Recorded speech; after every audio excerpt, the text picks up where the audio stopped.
Boa noite, irmãos, a graça e a paz do Senhor Jesus. Domingo próximo, nós vamos estar falando sobre a comunidade cristã. Hoje nós vamos falar sobre o culto. Então, convide alguém que ainda não conhece a fé, para que ouça a palavra de Deus. Abra sua Bíblia em 2 Samuel, nós vamos ler a palavra de Deus em 2 Samuel capítulo 6. Vamos ler alguns versículos. Vou procurar fazer uma exposição bem simples, mas importante para os nossos dias. Vou ler aqui primeiro os 3 primeiros versículos, depois nós vamos ler outros. Tornou Davi a juntar todos os escolhidos de Israel em número de 30.000. Dispôs-se e com todo o povo que tinha consigo, partiu para Baalá de Judá, para levarem de lá para cima a arca de Deus, sobre o qual se invoca o nome do Senhor dos Exércitos, que se assenta acima dos querubins. Puseram a arca de Deus num carro novo e levaram da casa de Abinadab, que estava no outeiro, Euzá e Aiô, filho de Abimeleque, guiavam o carro novo. Senhor Deus, dê-nos a tua graça, manifesta a sua bondade para conosco mais uma vez, porque sem o Senhor nada somos. Sem o Senhor não conseguiremos nem compreender as sagradas letras, se o teu Espírito Santo não aplicá-la em nosso coração, pois somos de fato limitados. Mas o teu povo é um povo sábio, e o teu povo tem sede da sua palavra, que flua em nós, pelo Espírito Santo de Deus, na fonte, da qual, mesmo tendo sede, precisamos voltar sempre. Em Cristo Jesus. Amém. Nós precisamos sempre lembrar do culto a Deus, porque culto é a Deus, e só a Deus se presta culto. E nós estamos aqui para cultuá-lo. Eu penso que você já conhece esta passagem, talvez alguns não ouviram, mas a passagem, ela tem um momento muito negativo. Porém, a expectativa era muito grande. Davi juntou 30.000 homens para trazer a arca de Deus. A arca havia sido levada já há muitos anos, desde que os filhos de Eli pecaram contra o Senhor. A arca foi para o território dos filisteus. Lá teve muitos momentos de que Deus revelou que a arca não precisava de proteção. Os filisteus, apavorados com a presença de Deus no território deles, fizeram um carro de boi, colocaram a arca e soltaram, esperando que aqueles bois levassem a arca embora. E a arca voltou ao território de Israel e ficou por muito tempo na casa de Abinadab. Por muitos anos. Mais de 20 anos aí, a arca na casa dele, quase 50 anos depois que a arca havia sido levada, agora é trazida. Isto nós estamos falando há mais ou menos 1000 anos antes do nosso Senhor Jesus. Esses homens foram buscar para restabelecer o culto, a adoração a Deus. E devido às ameaças, então Davi leva 30.000 homens. Era tempo de guerra, tinha os filisteus, tinha todas as dificuldades. Preparou um exército, fazendo uma procissão para Jerusalém.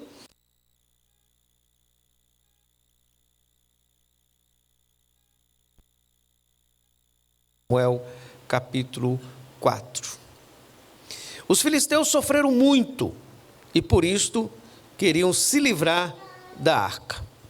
1 Samuel capítulo 7, você vai ver que por muitos anos a arca ficou na casa de Abinadab. Davi, desejando a presença do Senhor para adorar no seu santo lugar, o povo então fora a Gibeá levar a arca para Jerusalém. Os filhos de Abinadab, Uzá e Aiô, Aiô estava diante da arca, guiando os bois, eles estavam muito acostumados com a arca. Eles cresceram vendo a arca ali. Então, a arca na casa de Abinadab era um móvel. E ficou lá por muitos anos e não aconteceu absolutamente nada, nem de ruim e nem de bom. Normal. Tornou uma coisa comum. Esse é o grande perigo. É quando nós nos acostumamos em adorar a Deus e tornamos nominais. Esse é um perigo que todos correm. Quando nós entendemos que adorar ao Senhor é alguma coisa que devemos fazer num programa, e não adorar a Deus em espírito e verdade, de um coração quebrantado e compungido. E eles então fizeram igual sabiam da história. Os filisteus inovaram. Eles fizeram uma carruagem de boi, colocaram a arca e a arca chegou ao território de Israel. Sabendo dessa história, eles fizeram de novo uma carruagem, um carro novo, e esse carro novo estava levando a arca e Aiô guiava o carro. Versículo 4. Levaram-no com a arca de Deus da casa de Abinadab, que estava no outeiro, e Aiô ia diante da arca. Davi e toda a casa de Israel alegravam-se perante o Senhor com toda sorte de instrumento, de pau, de faia, com harpas, com saltério, com tamborins, com pandeiro e com símbolos. Olha que louvorzão! Os melhores músicos da época. Um exército de 30 mil homens. O rei, parece assim, chegou ao ápice da adoração. Um culto deste, maravilhoso. E eles estavam se alegrando perante o Senhor, e tocando e cantando. Versículo 6. Quando chegaram à eira de Nacon, estendeu Uzá a mão à arca de Deus e o segurou, porque os bois tropeçaram. Então a ira do Senhor se acendeu contra Uzá, e Deus o feriu ali por esta irreverência, e morreu ali junto à arca de Deus. Isso é muito negativo, porque quando você olha aqui, que eles estão indo para a cidade de Davi, passando por Nacon, os bois tropeçaram, e Uzá foi proteger a arca. O menino não fez nada de errado. Qualquer um teria feito isso. Segura a arca. E a hora que ele tocou a mão na arca, Deus o fulminou. Não parece muito estranho essa história? Não parece uma coisa assim, puxa, mas Deus deve estar muito irado nesse dia, né? O que aconteceu? Por que Uzá morreu? Muito bem. Então a ira do Senhor se acendeu contra Uzá, e Deus o feriu ali por irreverência. Por irreverência. E morreu ali junto à arca de Deus. O problema aqui está a irreverência. Porque o que aconteceu é que na casa de Uzá, a arca era apenas um móvel. O culto era costumeiro. O que o Senhor Deus quis ensinar com isto? Que o culto a Deus é do jeito de Deus, que só Ele merece culto. E o culto não pode ser adaptado para agradar o cliente. O que eles haviam feito era uma adaptação do culto dos filisteus para o culto a Deus. Culto não é só um programa, culto não é só um encontro, culto não é só um momento de louvor. Culto é nós diante do Senhor, adorando no culto público. Nós temos o culto particular, amanhã, na sua casa, no seu trabalho, no trânsito, um culto vivo, visceral a Deus. Mas quando nós temos o culto público, nós estamos proclamando que Deus está presente. E que nós estamos aqui para a glória de Deus. E não é fácil para muitas pessoas que atravessam a cidade para chegar aqui para adorar a Deus. E tem outros lugares que as pessoas vão longe. A irmã Maria, lá do Cajatuba, depois de andar muito tempo a pé, levava mais de 1 hora de canoa para chegar ao culto. Alguns indígenas, como nós trabalhamos com indígenas, Alceri sabe, andam dias, a gente nem sabe quem vem, porque um avisa o outro. Mas lá em Eirinepé, 2 pessoas tinham levado 2 semanas para chegar no culto. E o culto indígena é diferente do nosso, né, Alceri? Não tem hora para começar, nem para terminar, e é uma coisa muito gostosa. Por falar nisso, hoje, nossos irmãos que nós enviamos lá para o Riscarianas, estão inaugurando uma igreja que ajudamos a construir, foi um culto maravilhoso lá. Lá é um culto que dura 24 horas. Mas culto a Deus, eu lembro quando eu era menino, que nós íamos para a igreja, a mamãe pedia para todo mundo ir no banheiro antes, e quando a gente dizia, mas eu não quero ir, vá, porque nós vamos adorar a Deus. Aí ela dava água para cada um, nós sentávamos, e ela colocava um braço para cá, um braço para lá, 2 meninos cada lado, o primeiro que se mexesse, ela dava um beliscão. Meu filho, nós estamos adorando a Deus. É muito sério, é muito sério. É isso que nós precisamos entender ao ler esse texto, que adorar a Deus é coisa séria. Não adianta fazer adaptações, não adianta tentar agradar todo mundo. Nós não estamos aqui para agradar nem a nós, nós estamos aqui para agradar a Deus. Ninguém vem aqui para fazer apresentação, esses irmãos que cantam aqui não é show, eles estão aqui para adorar a Deus. Aquelas irmãs que estão ali, estão para adorar a Deus. As meninas ali trabalhando com as crianças estão adorando a Deus. Os irmãos lá na entrada estão adorando a Deus. Todos nós estamos aqui para adorar a Deus. Ninguém veio aqui para me ver. E se veio, olha, é um tremendo mau gosto. Porque você deve ter vindo aqui para adorar a Deus. Este é o objetivo, e nós temos que voltar a esta compreensão da adoração com reverência. Como que termina esta história?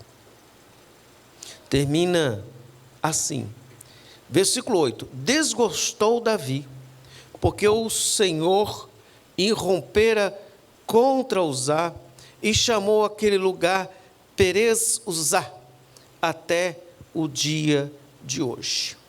Este é o lugar que Davi ficou desgostoso, ficou triste, porque o Senhor havia eliminado Uzá. E ele coloca o nome naquele lugar, que era o lugar onde Uzá morrera, que o Senhor irrompeu contra ele.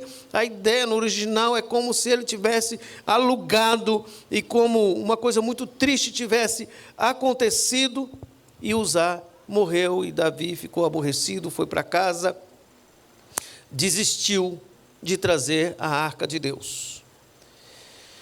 Versículo 9: temeu Davi ao Senhor naquele dia e disse: como virá a mim a arca do Senhor? Como? Se alguém tentando ajudar Deus, no culto a Deus, morre, como vai ser isto? E não quis Davi retirar para junto de si a arca do Senhor para a cidade de Davi, mas a fez levar à casa de Obed-edom, o geteu de Gate. Chega, deixa a arca ali.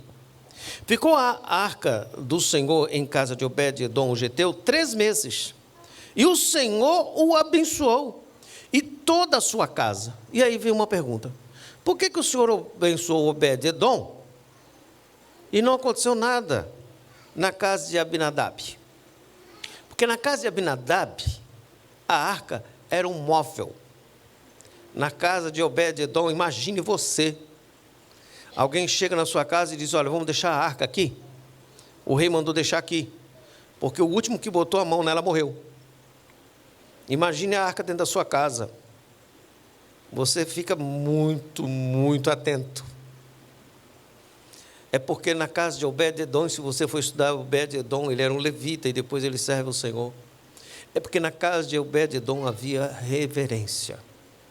3 meses e o Senhor abençoou a casa de Obed-edom. Contaram para Davi, versículo 12. Então avisaram a Davi, dizendo: o Senhor abençoou a casa de Obed-edom e tudo quanto ele tem, por amor da arca de Deus. Foi, pois, Davi, e com alegria, fez subir a arca de Deus da casa de Obed-edom à cidade de Davi. Ele decide, ele volta atrás, e ele diz: não, agora eu vou buscar a arca, porque a arca é bênção. Nós não precisamos construir uma arca de madeira, um protótipo de arca, para tocar na arca. Ninguém sabe onde está a arca. Há muitas especulações e pesquisa de onde está a arca, mas eu quero dizer que a arca está aqui dentro, porque nós somos templo do Espírito Santo de Deus, e nós não precisamos de um móvel para a idolatria, mas isso fala de uma adoração a Deus em espírito e em verdade. Fala que não dá para brincar de adorar a Deus, porque adorar a Deus é muito sério. O rei então resolveu buscar novamente a arca. Versículo 13: sucedeu que quando os que levavam a arca do Senhor tinham dado 6 passos, sacrificava ele bois e carneiro cevado. Você percebe aqui o temor? Cada 6 passos, botava a arca no chão e sacrificava um boi e um carneiro. Quanto tempo levou para essa arca chegar na cidade? Mas por que 6 passos? Porque para os judeus 7 tem a ver com perfeição. E agora eles vão fazer certo. O Senhor Deus tinha ordenado que a arca deveria ser levada nas costas, não em carruagem de boi. Uzá e Aiô resolveram usar a forma, o modelo filisteu. Mas se o Senhor disse que era para levar a arca nas costas, era para levar a arca nas costas. Então agora eles vão fazer direito. Agora imagine que você fosse levita, e que quem fosse levar a arca era seu filho. Então a arca está na casa de Obed-edom. Obed-edom tem muito temor a Deus. Agora chega lá alguém da sua família, o seu irmão, ou seu filho, ou seu genro, e o rei Davi diz: olha, os levitas vão levar, e o seu filho vai ser o primeiro a colocar na arca, vai ser o primeiro a botar lá nas costas, ou o seu namorado, ou o seu marido. E você sabe que na história o último que tocou morreu. Como fica o coração? Há muitos anos que ninguém sabia nada da arca, não tinha culto com a arca presente há muitos anos. Aquela geração já tinha passado, aquela geração não tinha ideia da adoração. Então imagine você que chega lá o primeiro, chega o Mateus Amorim: meu filho, você vai ser o primeiro a pegar na arca. O pai e a mãe ficam aflitos: meu Deus do céu, o último que tocou morreu. Então agora meu filho pega, imagina o tremor desses 2 homens, que precisa botar a arca nas costas. Eu imagino que eles levantam, colocam nas costas com o olho fechado, e dá um passo, 2, 3, 4, 5, 6, não morreu, bota no chão, traz um boi, vamos agradecer a Deus, vamos matar um boi, vamos matar um cordeiro também, porque não morreram, 2 não morreram. Que bênção, louva o Senhor, agradece o Senhor. Quem é o próximo? Voluntário. Quem dá o próximo passo para pegar a arca? Imagine o temor em Israel, porque não era mais um móvel, era a presença de Deus, e na presença de Deus nós não brincamos. Na presença de Deus a vida é séria, porque o nosso Deus é santo, santo e santo. O culto é para a glória de Deus, o culto tem que ser para Deus. E Davi dançava com todas as suas forças diante do Senhor, estava cingido de uma estola sacerdotal de linho. A estola sacerdotal não era para ele. Isso significa que ele estava santificando a vida dele, e ele estava tão alegre, porque agora ninguém estava morrendo, e o povo estava temendo, e ele não sabe o que fazer, e tomado de alegria, ele dança na presença de Deus, porque ele entendeu que a adoração a Deus é coisa séria. Assim Davi, com todo Israel, fez subir a arca do Senhor com júbilo ao som de trombetas. Nós vamos parar aqui. Mical fica para outro dia, porque é outro assunto importante e que tem muito a ver com a história que ela sofreu, do que ela passou, mas esse é um outro momento. O que eu quero lhe dizer e o que eu quero lhe chamar a atenção é que nós precisamos andar diante do Senhor com temor, com tremor e com reverência. Eu sei que em muitos lugares parece que culto tornou show, parece que tornou brincadeira para agradar alguém, e tem para todo gosto, e não tem problema o seu gosto, vá no seu gosto, onde você quiser, com toda a liberdade em Cristo, mas tenha em mente que para adorar a Deus é com reverência e temor, que adorar a Deus não é apresentação, é serviço. Culto vem da palavra servir, é servir a Deus adorando. No culto não tem passivo. Enquanto eu estou falando, vocês estão pensando, interagindo, correlacionando, e pensando na palavra de Deus, e pensando em mudanças, porque o Espírito Santo aplica a sua palavra em nosso coração. Ninguém está aqui parado, mesmo sentado na cadeira. Todos nós estamos em movimento espiritual diante de Deus. Então, é este o momento de contrição, é este o momento de aquebrantamento, que nós chegamos diante de Deus e pensamos: Senhor, será que eu também não faço como Aiô? Vou à frente dos bois? Ou faço como Uzá? Quero usar um modelo que não é do Senhor? Como que está o nosso coração na adoração? Não falo só no culto aqui. Como está o seu culto durante a semana? Porque não adianta num culto a gente retorcer a mão e fechar o rosto e chorar, se depois, na segunda-feira, alguém faz corrupção, alguém engana o outro, fere o outro, machuca o outro, fala mal da vida do outro, briga em casa, tem confusão familiar, não entendeu o que é culto, não sabe quem é o Senhor, porque não tem temor, não tem reverência e não tem santidade. Nós não precisamos e não devemos nos preocupar com números. Nós devemos preocupar com uma vida ilibada, com uma vida séria, com uma vida santa, que agrade a Deus. Não é porque somos perfeitos, não somos, todos sabem, nem precisava dizer isso, não somos perfeitos. Pelo contrário, a gente tem que pedir todo dia: Senhor, me ajuda, porque eu sou pecador. Todos os dias. De vez em quando você percebe uma oportunidade de pecar e ela parece ser tão boba. Às vezes é só usar de uma mentira para tentar ganhar algum benefício. Ou então é só manipular alguma coisa, ou criar uma situação, ou deixar, ou procrastinar, ou não evangelizar, ou não orar, ou não ter alegria, ou não servir ao Senhor, porque nós temos tantas coisas para fazer a Deus, que o nosso culto fica terceirizado. E às vezes no domingo a gente pensa: puxa, vai começar e o culto está demorando, porque eu tenho que ir para casa, ainda tem outras coisas para fazer hoje. Meus irmãos, nós precisamos de um avivamento, mas avivamento não é barulho. Avivamento é coração contrito, quebrantado, é voltar ao primeiro amor, é falar as línguas dos céus e proclamar aos homens a palavra de Deus. Nós precisamos amar as Escrituras, nós precisamos ter sede de Deus, mesmo tendo uma fonte que jorra para a vida eterna. Nós temos que voltar à fonte.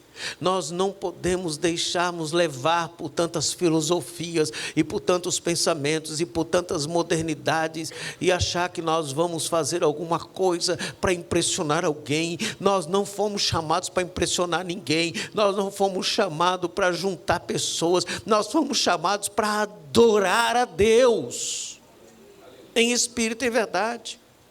E aqui nós temos a Santa Ceia do Senhor. Vocês lembram como diz a Santa Ceia do Senhor? Examine o homem a si mesmo, coma desse pão e beba desse cálice, porque quem comer e beber sem discernir o corpo do Senhor, come e bebe juízo para si. Ou seja, se você não discerne o corpo, você vai sofrer o juízo de Deus na terra. Não está falando do inferno. E o que é não discernir o corpo? O corpo é a igreja, o corpo é o irmão. Se você não trata bem o irmão, se você machuca o irmão, se você fere o irmão, então tome a ceia para sofrer o juízo de Deus. O texto não diz para não tomar. O texto diz: examine o homem e coma. O pastor Júnior, quando falava isso, ele dizia: coma, miserável.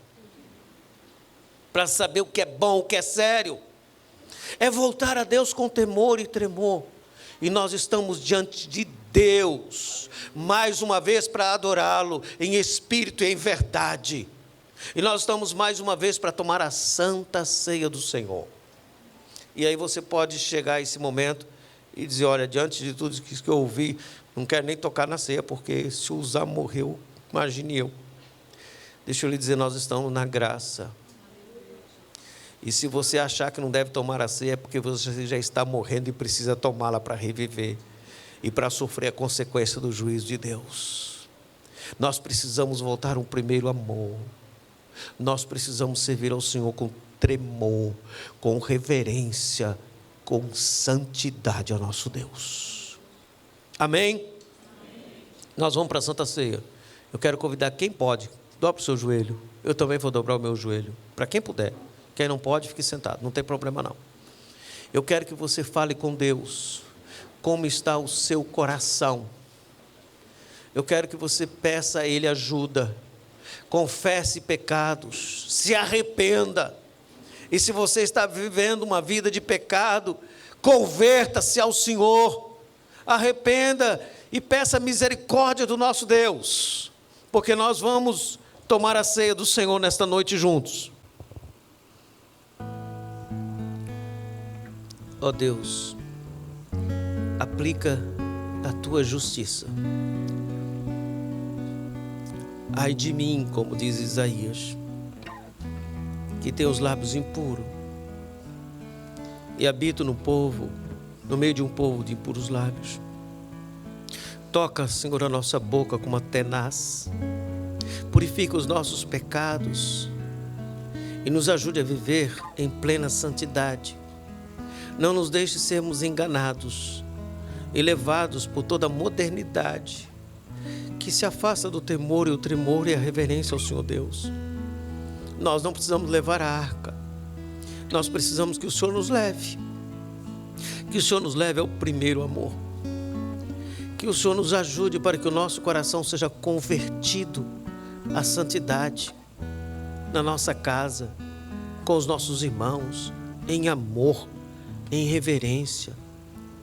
Senhor, nos ajude, que possamos viver intensamente a sua palavra. Renova as nossas forças.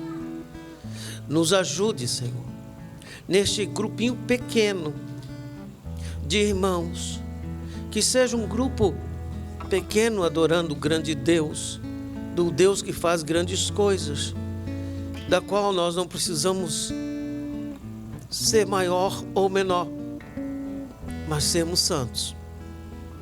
Nos ajude, Senhor, porque queremos depender do Senhor para tudo, para os nossos pensamentos, as nossas emoções, e nós colocamos aos teus pés todos os nossos sentimentos, as nossas fantasias, as nossas compulsões ou qualquer outra coisa, a nossa força. Nos ajude, Senhor, a entender o culto, a adorar o Deus que é vivo, presente, pois somos consumidos por sua ira todos os dias. Não há corpo que resista. Por isso precisaremos de um novo corpo. Mas agora, Senhor, abranda a tua ira. Nos livra do mal. Nos livra de pecar contra ti. Nos livra de escandalizar o teu nome ou de machucar um irmão. Porque aquele que machuca um pequeno, Senhor, seria melhor que jogasse uma pedra de moinho no alto mar. Mas nos faça andar em novidade de vida. Nós vamos tomar a santa ceia do Senhor. Aqui estamos, Senhor. Perdoa os nossos pecados. Quer seja de omissão, quer seja de comissão. Perdoa, Senhor. Purifica-nos. Dê-nos a tua bênção, a tua graça. Em o nome de Jesus. Amém. Mateus 26, versículo 26, está escrito: enquanto comiam, tomou Jesus um pão e, abençoando, partiu e deu aos discípulos, dizendo: tomai e comei, isto é meu corpo. A seguir tomou um cálice e, tendo dado graça, o deu aos discípulos, dizendo: bebei deles todos, porque isto é o meu sangue, o sangue da nova aliança derramado em favor de muitos para a remissão de pecados. O Senhor Jesus nos deu o seu sangue. Nós vamos tomar o vinho em memória de que Ele, Deus, nos deu o seu sangue. É por causa do seu sangue que nós estamos aqui. E por isso nós precisamos receber a ceia do Senhor com muito temor e tremor. Meus irmãos, certeza que esta semana será uma semana abençoada. O Senhor estará à nossa frente. Ao terminar, tome um cafezinho conosco, dê um abraço. E se tiver pedido de oração, nos avise. Nós temos equipe orando toda semana. Vamos ficar em pé? Graças a Deus por sua bondade e misericórdia. Assim, as redes sociais. Então, participe das redes sociais da Igreja Presbiteriana Espaço Ponta Negra. Compartilhe para que mais pessoas ouçam o Evangelho. E aos nossos irmãos que estão nos acompanhando, Deus abençoe. Semana abençoada para todos. Senhor Deus, leva o teu povo, tenha misericórdia, abençoe os nossos irmãos que estão passando por enfermidade, alguns que estão viajando, que eu mencionei no início do culto. Abençoe os missionários, abençoe o Juarez, a Lu, abençoe o André, abençoe o Bruno e Lineudes que estão em viagem. Senhor, leva-nos em paz. Abençoe nossos irmãos que estão lá em Vira, Itamaraty, Elnepé e tantos lugares pregando o Evangelho. Senhor, abençoe o teu povo, o teu verdadeiro Israel, a tua igreja santa, que caminha para aquele dia do encontro com o Rei Jesus. Que essa semana seja uma semana de bênção na nossa casa, na nossa família, em paz, Senhor, em paz, em nome de Jesus. Que a graça de nosso Senhor Jesus, o amor de Deus nosso Pai e a comunhão do Espírito Santo seja sobre toda a igreja de Deus espalhada na face da terra, desde agora e para sempre.